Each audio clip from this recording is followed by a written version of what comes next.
All right, welcome back, everybody, to the Unboxing Judaism podcast. My name is Rabbi Aryeh Wolbe. And I'm Rabbi Yaakov Nagel. And we have the distinct honor of coming to you from Houston, Texas, even though it is scorching heat in Houston and very intense humidity. It is an absolute awesome day here in Houston. And we had another episode we wanted to share with you. The topic today is a question that I get pretty often from students where they're asking, okay, we know that a married woman, according to the Torah, according to halacha, needs to cover her hair. And what over the last about 100 years, maybe even more, women have been covering their hair with something called a shaitel or a wig. And in many cases, those wigs or shaitels look better than their real hair. So if, this is the question as I receive it, and Rabbi, we can expand on this, but the question is, if the whole idea of a woman covering her hair because she's married is to be more modest, then having a shaitel or a wig, which looks better than her real hair, is defeating the whole purpose. So, Rabbi Nagel, what do you say? So just to take apart this question, it's very important to understand a lot of times where questions are coming from and what they're trying to point out. So a lot of times people asking questions, they mean it in a sort of like a gotcha matter, meaning since there's no point because it's less modest perhaps sometimes, so therefore, why bother? Why bother with any covering? Why bother with any covering? Exactly. And that's sometimes it's an excuse. It's a good question, a very valid question. And in fact, there are many different opinions on a shaitel. And there are many rabbis who prefer other methods of covering hair. So can we go back to the original source in the Torah? Yeah, let's discuss where it comes from. And it's actually a Torah-based source. It's not imaginary. Okay. It's not made up by a bunch of rabbis. It wasn't a bunch of rabbis in a dark room somewhere, smoke-filled room, trying to figure out what can we do to make life more difficult for the Jews. For the Jews, right? Like it's not difficult enough. No, it's actually Torah-based. And, let's start with that. And then we'll analyze the halacha. And then we'll try and understand where, perhaps a little deeper understanding.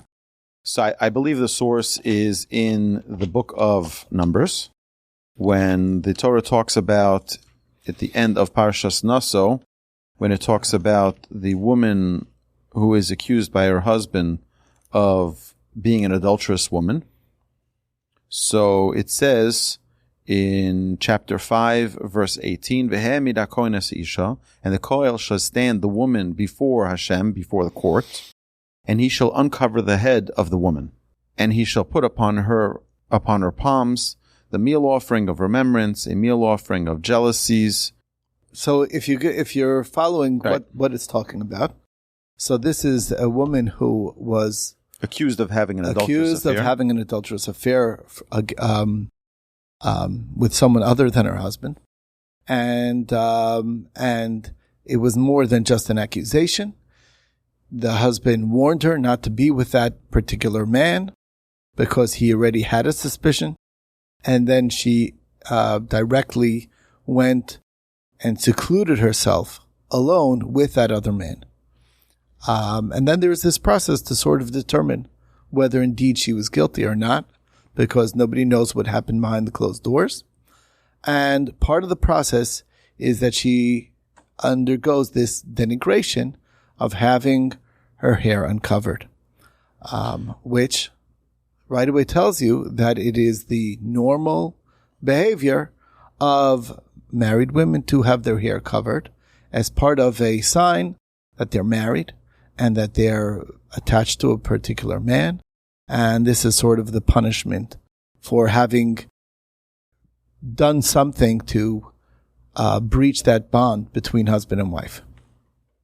So it's a very interesting thing, because we can get into the whole idea, The questions vary so greatly. Like the question that many people have asked me is your wife's hair shaven, completely shaved off, and has a wig on top of a shaved head? The answer is no. But there are those who do. And just to deal with that issue as well. So we know that the hair is supposed to be covered for any woman who's married. But the next question is, do they shave off their hair? The answer is that the majority of people do not do that. And those who do it because of an extra stringency, where a woman who goes to the mikvah after a process of purity, of purification, a woman who goes to the mikvah cannot have even two hairs that are knotted together. They have to be completely unknotted in every way possible. As an extra stringency, there are some people who unknotting the hair would be too difficult or perhaps not perfect, so they shave off their entire head so as to ensure that when they go into the mikvah, there is no two hairs knotted together. But there is no obligation for an ordinary person who doesn't want to take upon themselves the stringency to shave off their head. Okay, so that's just another thing.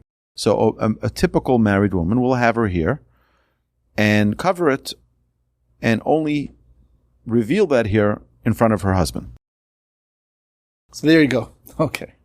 Now, getting back to the actual question, which is, isn't it not modest to look better when her hair is covered with a wig that is perhaps more beautiful than her own natural hair? So it's a valid question. But if the method of the question or the sense of the question is that I'm trying to avoid doing what the law requires altogether, so then that's flawed in its own right. And that's something you have to just and it's not a question, it's an answer. It's an excuse. That's really what you're looking at for, and it is an excuse. That being said, it's a matter of halachic discussion. A lot of authorities do permit it. And to be honest, any woman who wears a wig will tell you that not only can they tell, but for themselves, they have like that built-in recognition, and they are carrying themselves in such a way that they are very aware that they are married, and they're carrying like themselves in that way. So that's the reality. The reality is that maybe they look beautiful, but they're still have that line, which is what they're doing with a wig, is showing that they are attached to their husband, they're connected to their husband, and they don't want to breach that kind of relationship with another man. It's very interesting. You're saying that it has nothing really to do with other people and how they perceive the woman who's married. It's for the married woman herself, how she will perceive herself as being reserved for her husband. And it is a very, very, there is no woman who wears a wig who is, even for a moment, not very aware that she is wearing her wig. Okay? Comes with an extreme consciousness. And not, right, exactly. And that is a very, very powerful thing in terms of how that woman will carry herself, how she acts with somebody else. It's with a certain dignity, with a certain appropriate distance between modesty. That's what's happening. And the reality is that it's not true that it doesn't matter. It does matter, and they know very, very well and they're very aware of their presence.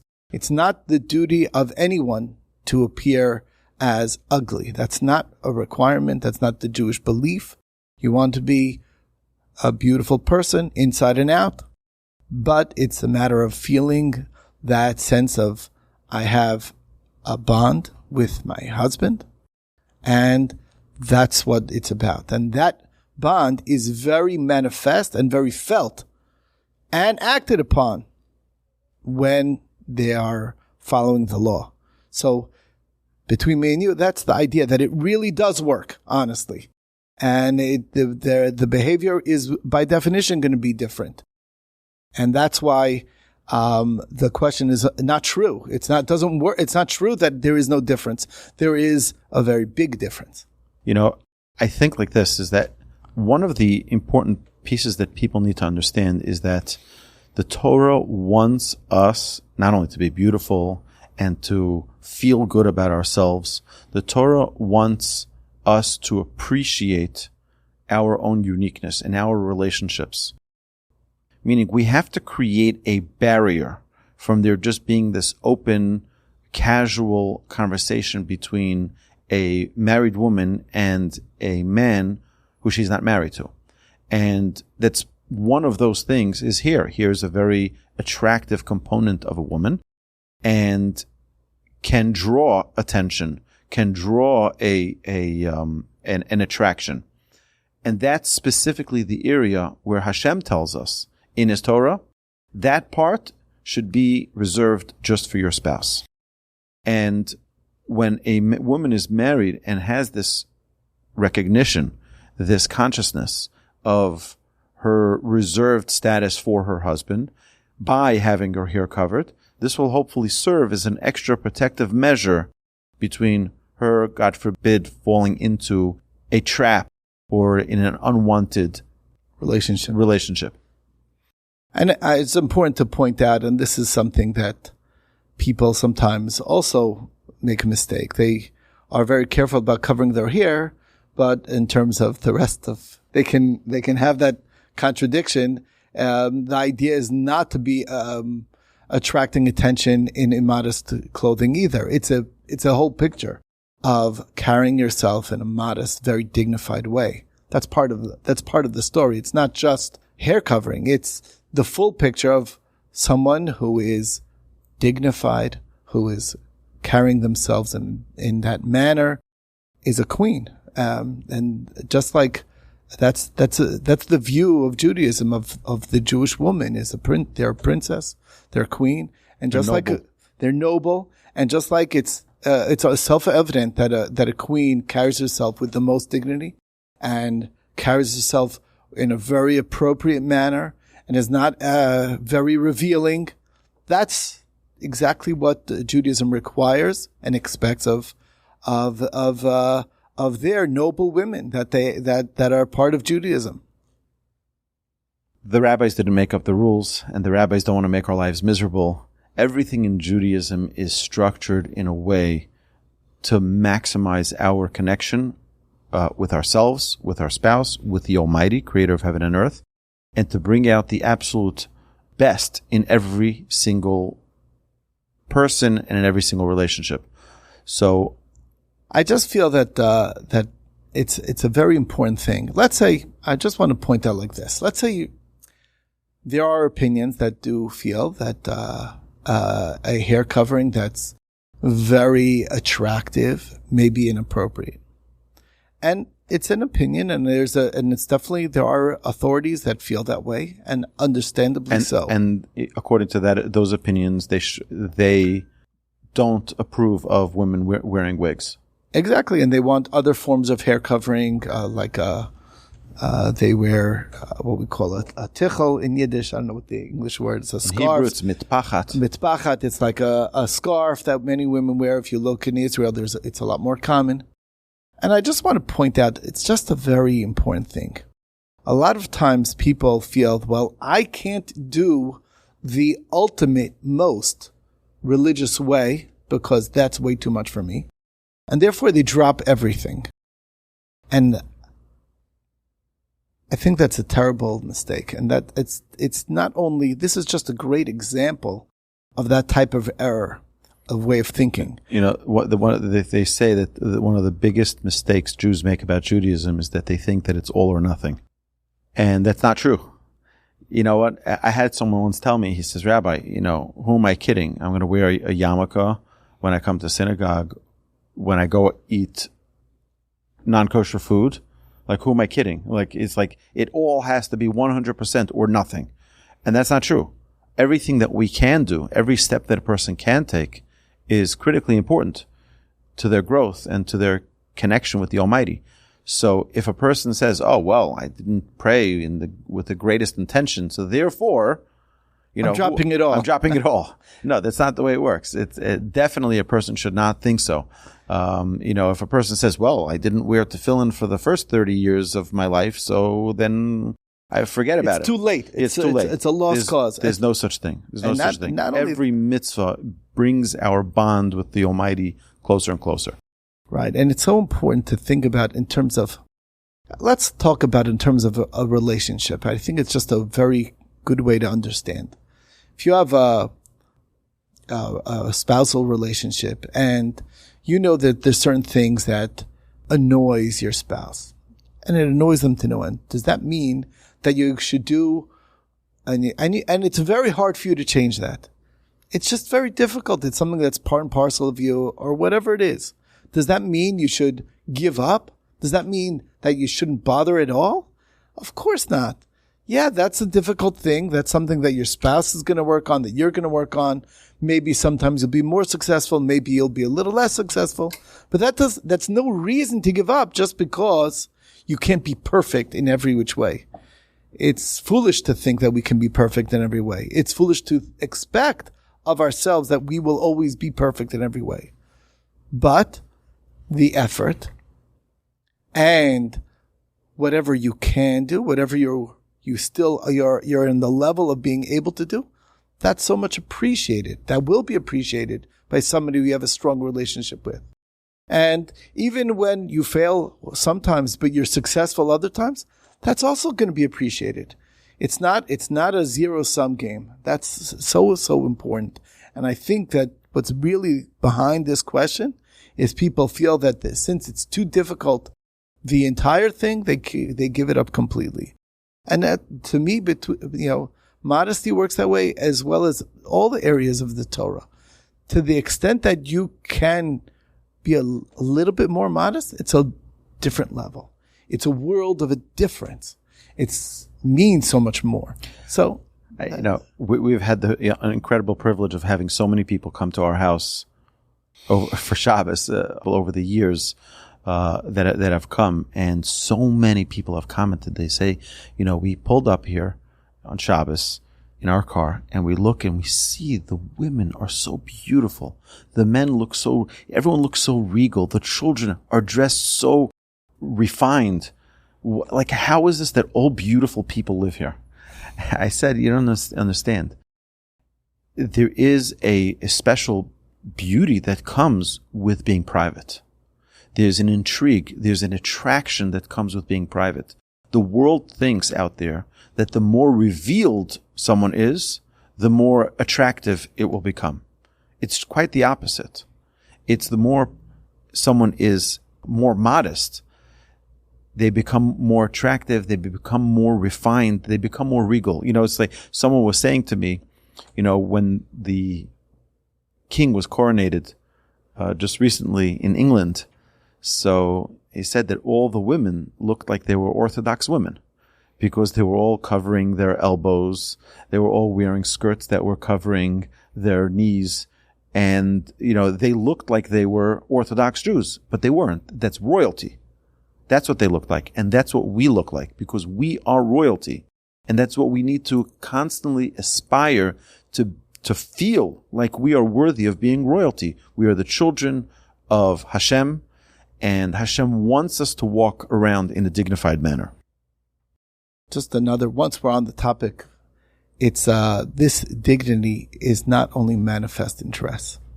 It's in so many areas of behavior, of how we talk, how we walk, how we act with one another.